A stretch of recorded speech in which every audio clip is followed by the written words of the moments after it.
David texted, "Don't wait up, working late again." I looked at my phone, a small smile forming. His location showed he wasn't heading to his office. He was going to his other house in Oakwood Heights, the one he thought I didn't know about. I'm Anna Porter. For 3 years, I've watched my husband of 15 years live a secret life, thinking I was too naive to notice. The clues were everywhere: suspicious credit card charges, whispered phone calls, and business trips that didn't add up. But David underestimated me. "You're just a housewife," he'd say when I asked about our finances. "You wouldn't understand." What he didn't know was that before I became a housewife, I worked in forensic accounting. I left my job when our daughter Sophie was born, but I never lost my ability to follow the money. Sitting in our living room, I opened my laptop and checked the bank statements. Another large transfer to an account I had already traced. David thought he was smart, hiding money through his company. He had no idea I had been tracking every transaction, every lie. My phone buzzed. Sophie. She was away at college. "Mom, did you know Dad was in town last week? My roommate saw him with some woman and a little boy at the mall." I took a deep breath. "Really? That's interesting. He told me he was in Chicago for a conference." "Mom, is everything okay?" "Everything's fine, sweetie. Focus on school. I've got this handled." I closed the message and pulled out a thick folder filled with bank records, property documents, and photos. 3 years ago, when I first got suspicious, I hired a private investigator. That's how I found out about Maria, a young executive at David's company, and their 5-year-old son, Thomas. At first, it crushed me. 15 years of marriage and he had another family. But instead of confronting him right away, I watched and waited. I wanted to know everything.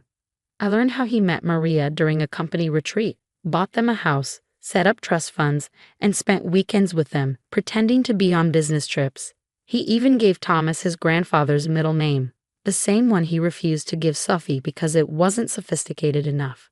The front door opened. David walked in, loosening his tie.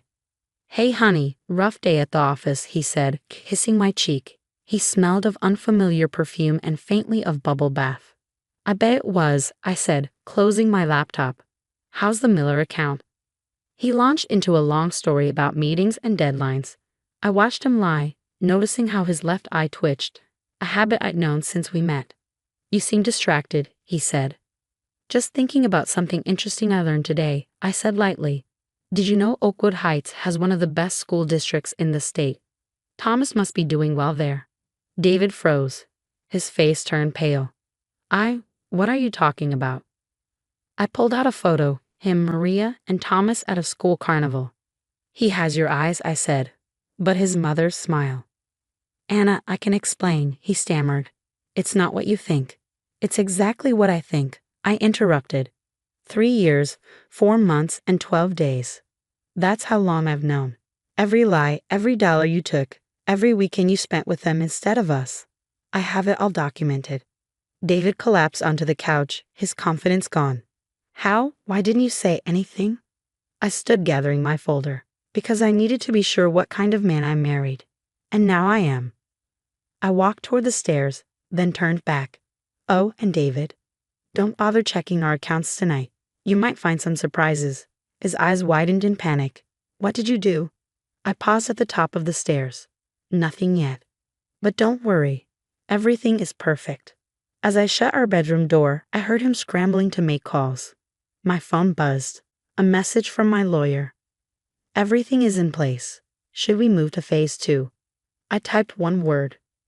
Perfect. This morning, I woke up to find David's side of the bed empty. He had spent the night in his office, making frantic phone calls and trying, and failing, to access our frozen accounts.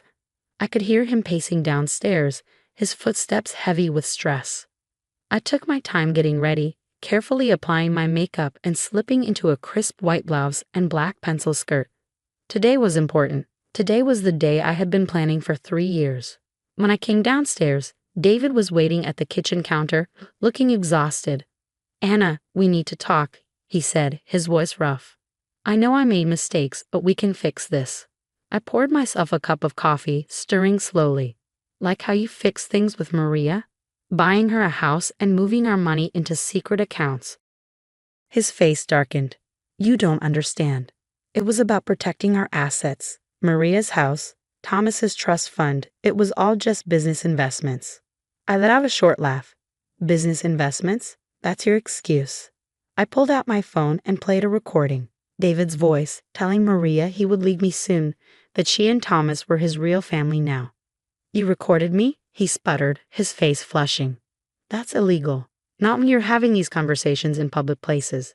The park where you meet Thomas, the restaurants where you celebrate secret anniversaries, all legal. David gripped his coffee mug, his hands shaking. What do you want? Money? I can work something out. I don't want your money, David. I want justice. I pulled out a folder and set it on the counter. These are copies of financial records proving you've been moving our joint assets into private accounts. Accounts that, as of last night, are frozen and under investigation for fraud. He lunged for the papers, but I stepped back.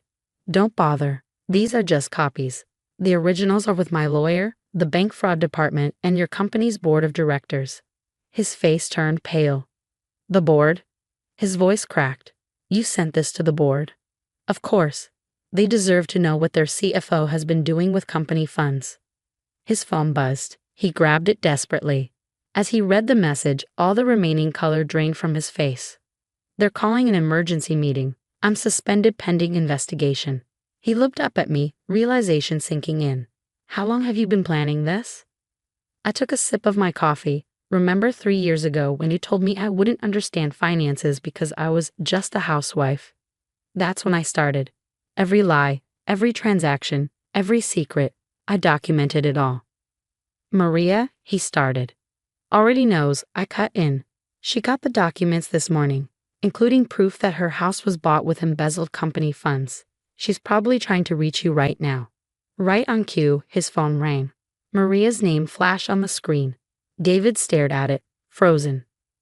You should answer, I said. She'll want to know why her accounts are frozen too. He stumbled out of the kitchen, his voice panicked as he picked up the call. Maria's frantic voice echoed from the other room.